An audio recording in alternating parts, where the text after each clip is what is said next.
पुराण से लिया गया। स्कंद पुराण से कथा जब आती है, पूछा गया, सूत जी सौनकाद ऋषि विद्यमान है और सूत जी सौनकाद ऋषि ने प्रश्न किया कि हम कथा तो श्रवण कर रहे हैं देवादिदेव महादेव की, परंतु ऐसा कोई व्यक्ति की कथा आप श्रवण कराइए जो व्यक्ति कभी भी भक्ति नहीं किया, ऐसे किसी की कथा श्रवण कराइए।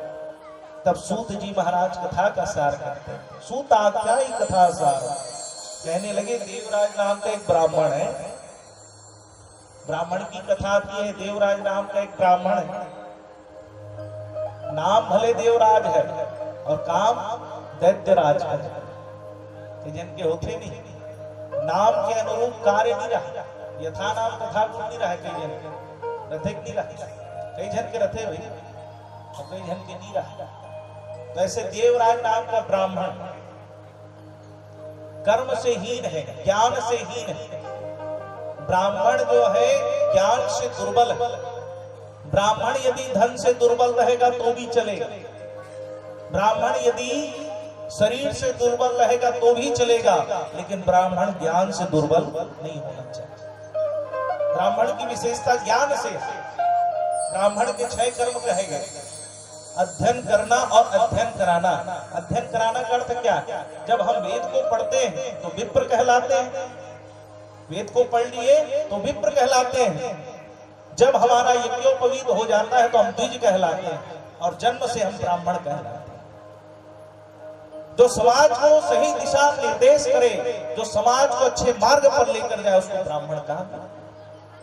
जो पढ़कर दूसरों को ज्ञान प्रदान करे वो ब्राह्मण। तो बताएगा अध्ययन करना और अध्ययन कराना, वेद पढ़ना और वेद पढ़ाना, यज्ञ करना और यज्ञ करवाना, ब्राह्मण के 6 कर्म। आज भी नित्य अग्निहोत्री भी ब्राह्मण है। कैसे ब्राह्मण? जो रोज यज्ञ करते हैं ऐसे भी ब्राह्मण है, जो त्रिकाल संध्या करते हैं ऐसे भी ब्राह्मण है। लेकिन ये ब्राह्मण कैसा? कभी स्नान नहीं करने वाला। ये शास्त्र में लिखा है कभी स्नान नहीं करता। अब स्नान नहीं करे माने कई वर्ष बीत गए, मतलब स्नान नहीं करे, नहाए नहीं, ऐसे वाला नहीं। स्नान नहीं करता माने बिना पूजन के खाना खाने वाला को स्नान नहीं करना बताया। बिना भगवान के भोग लगाए पहले से ही खा लेते हैं। भाई जल से स्नान किया हो, पहले खा ली, भगवान का पूजन ही नहीं की तो इसको स्नान रहित कहा है। शास्त्रों में वर्णन है, उसको कहा गया। ऐसा नहीं कि स्नान नहीं करता। तो बताया गया स्नान से रहित का अर्थ यही है, जो बिना पूजन के, बिना भगवान के दर्शन के, बिना भगवान के भोग के भोजन करता है वो ब्राह्मण स्नान से रहित है, त्रिकाल संध्या नहीं करता। दान लेना और दान देना ब्राह्मण का कर्तव्य है, लेना भी और देना भी। यदि हम लेते ही रहेंगे तो दरिद्रता आ जाएगी। भाई जब हम दान करते हैं तो हमारे जो कुछ कर्म रहते हैं उधर जाते हैं ब्राह्मण के पास, उसको पुण्य में बदलने के लिए त्रिकाल संध्या करना पड़ता है, मंत्र जाप करना पड़ता है और उसी धन का दान भी करना पड़ता है। तब जो है लक्ष्मी हमारे समक्ष रहती है। इसलिए दशांश भाग दान किया जाता है। यदि कोई 10 रुपए कमा रहा है तो 1 रुपए का दान अवश्य करना चाहिए, तब धन की पवित्रता होती। इसी में अन्न की भी बताई। तो ऐसा ब्राह्मण देवराज ब्राह्मण कैसा था? रस बेचने वाला। ब्राह्मण का कोई गुण नहीं था, रस बेचने वाला। अच्छा, अपनों को ही ठगने वाला। ये भी बताएगा कैसे अपने पारिवारिक जनों से धन लेकर आ जाता और उनको धन वापस नहीं करता। ऐसा ब्राह्मण देवराज। सब कर्म कर लिया। पत्नी जो है धर्म पत्नी, धर्म से युक्त है।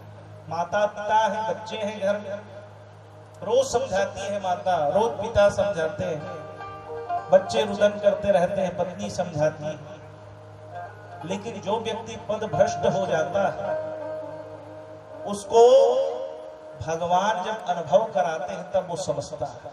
हर व्यक्ति के जीवन में अनुभव आता है। कई बार बातों से व्यक्ति नहीं समझता, होता है कि नहीं होता? कई व्यक्ति को बार बार समझाया जाता है फिर भी नहीं समझता, और जब नहीं समझता तब भगवान उसको अनुभव कराते हैं। और अनुभव जब कराते हैं तब व्यक्ति जो है अपने मार्ग में स्वतः ही चलने लगता है। देवराज ब्राह्मण को देखिए, सब कर्म कर लिया। एक दिन एक स्त्री को देखा जिसका नाम शोभावती थी। उस स्त्री को जब देखा तो इसका मन जो है चंचल हो गया, स्त्री के समक्ष चला गया, उससे कहने लगा मैं तुमसे विवाह करना चाहता हूं। स्त्री ने कहा तुम ब्राह्मण हो, ऐसा कर्म मत करो। अपने घर में गया, अपनी पत्नी को मारने लगा। पत्नी समझाने लगी ऐसा क्यों करते हैं, बार बार समझाई, फिर भी जो है ये नहीं समझ पाया। माँ बाप ने जब समझाया तो माँ बाप के मुख पर अब शब्द कहने लगा। जब समझने के लिए तैयार नहीं हुआ तो उसके पिता ने हाथ को पकड़ा, तो उसके हाथ को छुड़ा दिया और छुड़ाने के बाद अपने हाथ से प्रहार कर दिया। बताइए, ऐसी स्थिति आ गई।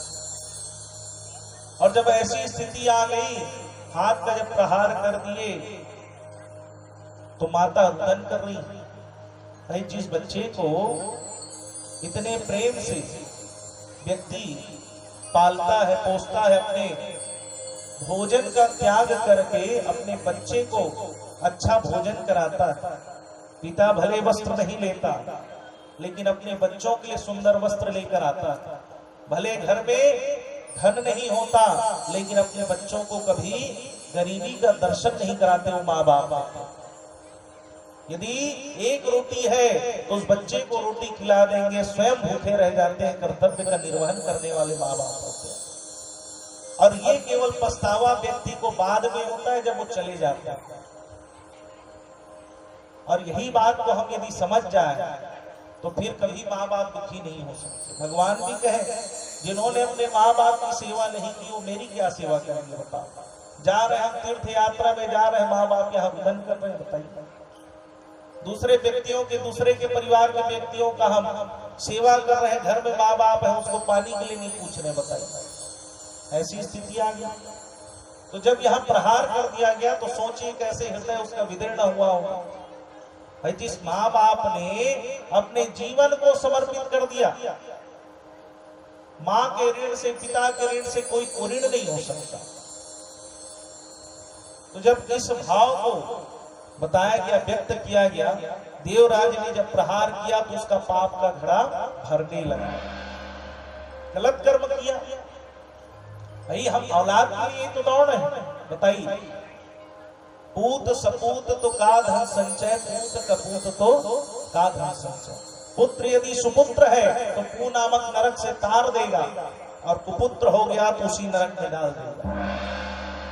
तो संस्कार से निहित करें बच्चों को, संस्कार प्रदान करें ताकि जाकर कम से कम आज के बच्चों को तो कुछ सीखना चाहिए। जनरेशन आज का प्रणाम करें तो सोफा में सोते रहे, मम्मी पानी लाओ। कोई बड़े मन चल रहे थे, आजकल मैं देखता हूँ कोई बड़े चल दी तो माँ बाप में इशारा करते, पाँव पाले, पाँव पाले से और सुनते हो तुम पे नहीं करा। बिहारी लाल की